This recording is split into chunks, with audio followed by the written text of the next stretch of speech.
የሰው ትዳር በር ላይ የምታንዣብቡ ሰዎች ረፉ። የሰማችሁን አይደል? የባልን ስራ መውጫ ሳትጠብቃችሁ የምታንዣብቡ ሰዎች ስርዓት ያዙ። የሰው ቤት ገብታችሁ ለማከፋፈል እንዲህ ብለን ካልነገርናችሁ እኛም አንስተካከል እናንተ ማስተካከል የሚሸመግል የለም። ዛሬ በእውነት አታገኙ። ካገኘንም በመከራ ነው። ዋሽቶ የሚያስታርቅ አታገኝም።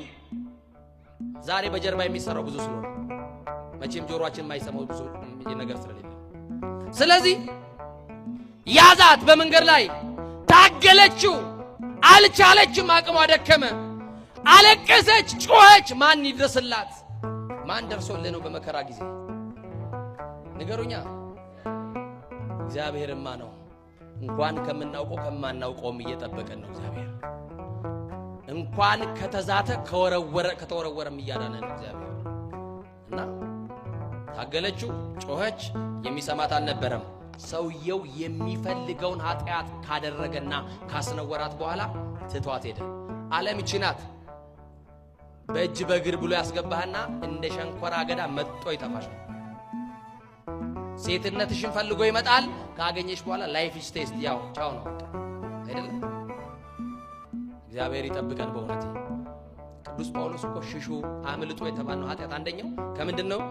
ከዝሙት። ከምን? ከዝሙት። እና በቃ እንዲህ አለች፣ አለቀሰች።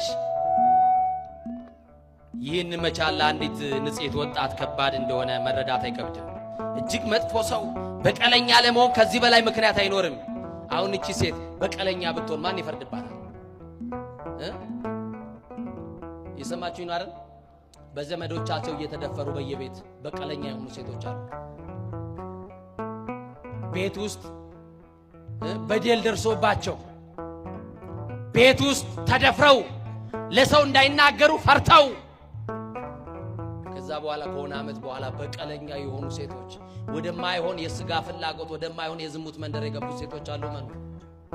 እኛ ባደረግናቸው ድርጊት እኛ በፈጸምንባቸው ግፍ። እቺ ሴት ግን በቀለኛ አይደለችም። እጅግ መጥፎ ሰው በቀለኛ መሆን ትችል ነበር። ቅድስቷ ግን ከወደቀችበት ተነስታ መመሪርን ባለቀሰችና ህመሟን ችላ እንደዚህ አለች፣ እኔ ከክብር ያነስኩ ነኝ አለች። ከምን ያነስኩ? ከምን ያነስኩ? ከክብር ያነስኩ ነኝ አለች። ለባሌም አልገባውም። ለማን አልገባው? ንገሩኛ። እሱ ጻድቅ ነው፣ ንጹህ ነው። እኔ ደግሞ ስጋ ያድፏልና ወደ ቤት መሄድ አይገባኝም። ያ ጻድቅ ለብቻው ይኖር፣ እኔ አልገባውም። ከዚህ በኋላ በስጋዬ ቆሽሻለሁ አለችና ወደማይታወቅ በረሃ ሸሸችና ጠፋች።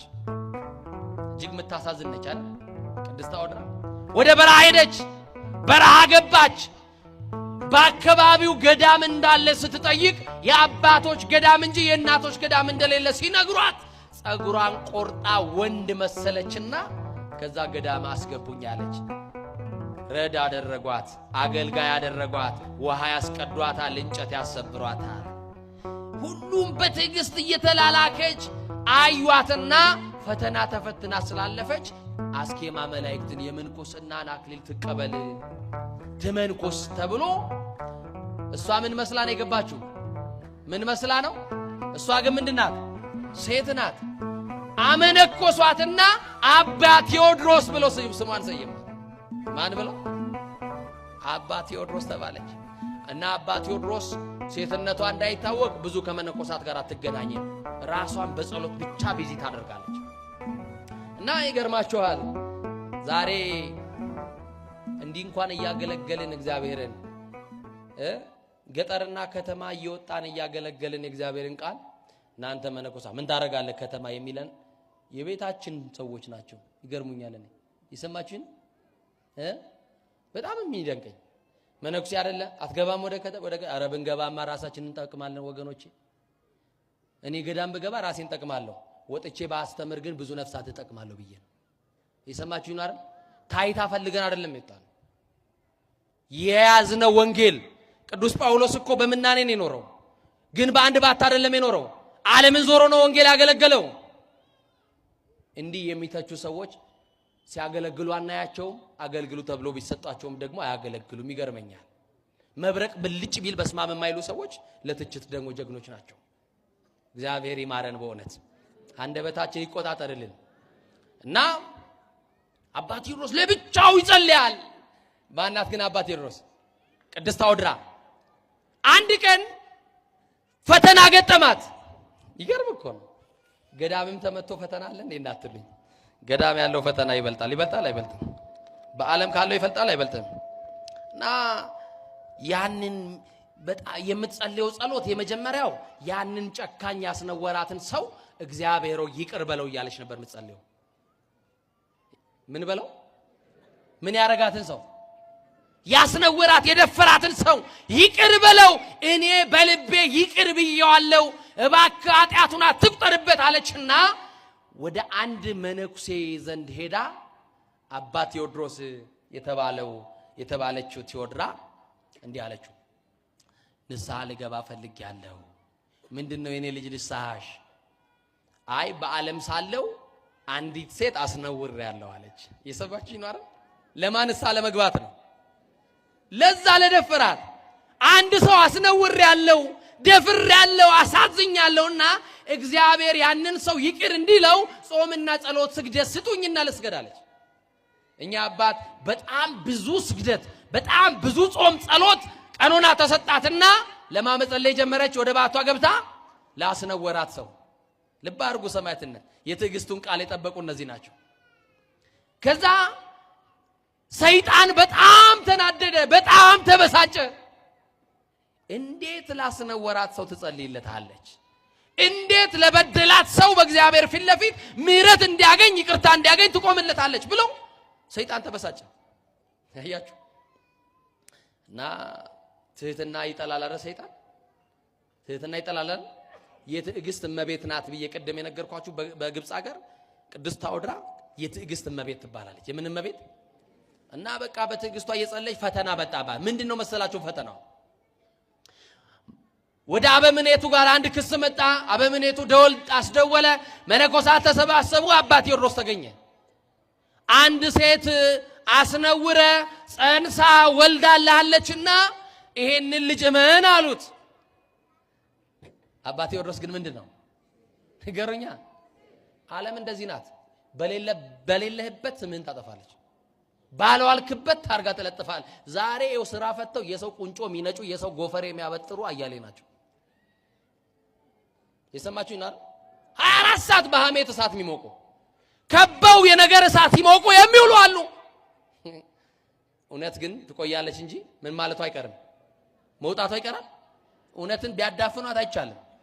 እውነት በራሷ ትገለጣለች። እውነት ደግሞ ራሱ ክርስቶስ ነው። ምን አለ አባ ቴዎድሮስ? አዎ ደካማ ስለሆንኩኝ፣ አዎ እኔ ኃጢአተኛ ስለሆንኩኝ ተሳሳትኩኝና ይሄ ልጅ ተጸነሰ። በቃ ልጁን ላሳድገው ስጡኝ አለ። አያችሁ አይደለ? የዓለምን ፍርድ አያችሁ? ሰይጣንን እንዴት በትዕግስት እንደሚያሸንፈው አያችሁ? እንዴት እንዳሸነፈችው አያችሁ? ልጁን ተቀበለችና ከገዳም ተባረረች። ጥፋተኛ ናት? ንገሩኛ። እናንተ ብትሆኑ ጠበቃ ቀጥራችሁም ቢሆን ትከሳላችሁ።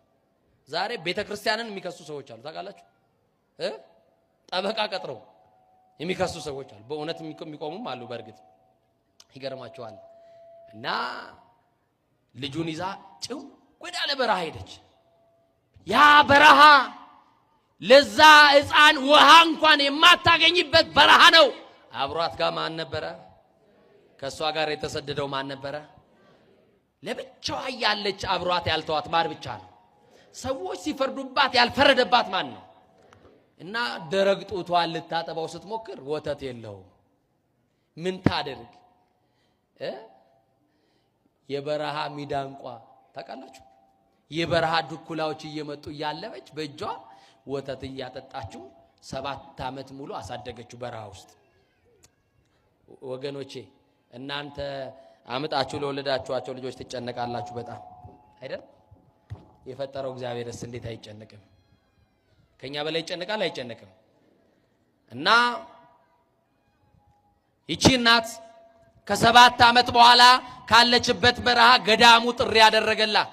ለ7 ዓመት በረሃ ወድቀሽ ጸልየሻል፣ ለኃጢአትሽ ጸልያል አባ ዳንኤል፣ አሁን ወደ ገዳም ተመለስ ጠርተናል አሉት። በቃ ኃጢአትን ይቅር ብለናል በገዳም መኖር ትችላለህ ልጁን በዚህ ይደግ ተባለ ልጁ በገዳም አደገ ከኔ ጋር ናችሁ ቤት አደገ በገዳም አደገ እና ልጁ በገዳም አደገ አባ ቴዎድሮስም ወደ ገዳሙ ተመለሰና ከሰው ተለይቶ ለብቻው መኖር ጀመረ የት መኖር ጀመረ አቤት ለብቻው መኖር ጀመረ እና አንድ ቀን የሚያርፍበት ጊዜ ከዚህ ዓለም ወደ ማያልፈው ዓለም የሚያልፍበት ጊዜ ደረሰና ለአባቶች መንገድ ሄዳለው ሩቅ መንገድ ሁላችንም መንገደኞች ነን ሰማይን የሚያክል ዳገት መቃብርን የሚያክል ቁልቁለት ይጠብቀናል አቅድሙ ስንቀክሙ ድለዋኒ ብክሙ ንበሩ ተዘጋጅታችሁ ጠብቁ ስንቃችሁን አስቀድሙ ተብለናል እውነት ሐሰት